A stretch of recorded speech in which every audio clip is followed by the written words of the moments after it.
यह तो हम सभी जानते हैं कि अमावस्या पितरों के लिए विशेष महत्व रखती है, लेकिन ऐसा क्यों है, चलिए जानते हैं। इससे पूर्व मैं निवेदन करना चाहूंगा, पितृपक्ष चल रहा है, आज अमावस्या है, अपने पितरों के निमित्त श्राद्ध इत्यादि अवश्य करें। इसका विशेष कारण यह भी है कि इस भौतिक संसार में सबसे अधिक महत्वपूर्ण हमारे लिए जो संसार में हैं या थे वह हमारे बुजुर्ग ही थे, जिनके कारण हमने संसार में जन्म लिया और आज हम इस संसार को देख पा रहे हैं। तो उनकी मृत्यु के पश्चात भी, उनके जाने के पश्चात भी सनातन के अनुसार हमारे उनके प्रति कुछ कर्तव्य हैं। वह कर्तव्य हैं श्राद्ध के रूप में, श्रद्धा के रूप में, प्रेम के रूप में और सबसे ऊपर उन्हें याद करने के रूप में कि हम अपने बुजुर्गों को, अपनी पीढ़ियों को, जिनके माध्यम से हम यहाँ तक पहुंचे, कभी ना भूले। हमारा मूल जहां से हमारा उदय हुआ उस भूमि से सदैव जुड़े रहें। यह श्राद्ध सनातन में एक त्योहार के रूप में मनाया जाता है, जिसे कहते हैं श्राद्ध पक्ष, और यह 16 दिन तक चलता है। और इन 16 दिनों में भी अमावस्या का विशेष महत्व है।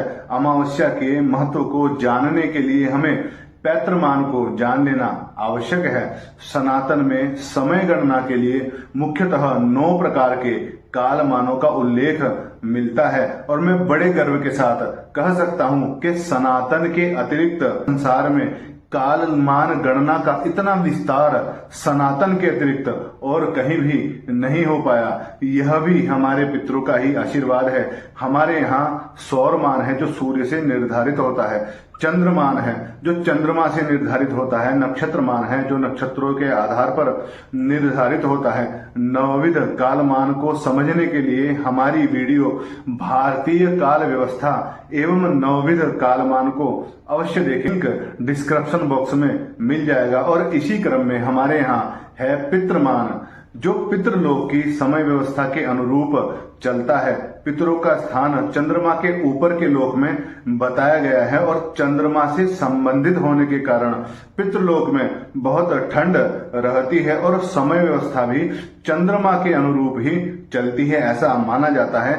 हम जानते हैं कि चंद्रमास या चंद्रमा का महीना 29 दिन 31 घड़ी 50 पल के बराबर होता है, तथा यही चांद्रमास पितरों का एक अहोरात्र अर्थात 24 घंटे के समय के बराबर होता है। यहाँ 15 दिन की रात्रि रहती है और 15 दिन तक सूर्य रहता है, अर्थात कृष्ण पक्ष की 7.5वीं तिथि से पितरों के दिन का आरंभ होता है और अमावस्या को मध्याह्न या दोपहर का समय होता है, तथा शुक्ल पक्ष की पूर्णिमा को पितरों की मध्य रात्रि होती है। तो रात्रि को पितृ विश्राम करते हैं। पितृलोक में अधिक ठंड होने के कारण पितृलोक की दोपहर अर्थात अमावस्या का दिन पितृ अर्चन के लिए विशेष महत्वपूर्ण माना जाता है। आशा है आपको यह जानकारी अच्छी लगी होगी, तो इसे प्रत्येक उस व्यक्ति तक शेयर करें जो अपने बुजुर्गों से प्रेम करता है, जिन्हें हमारी परंपराओं का पता होना चाहिए। जय जय गंगे महारानी, जय।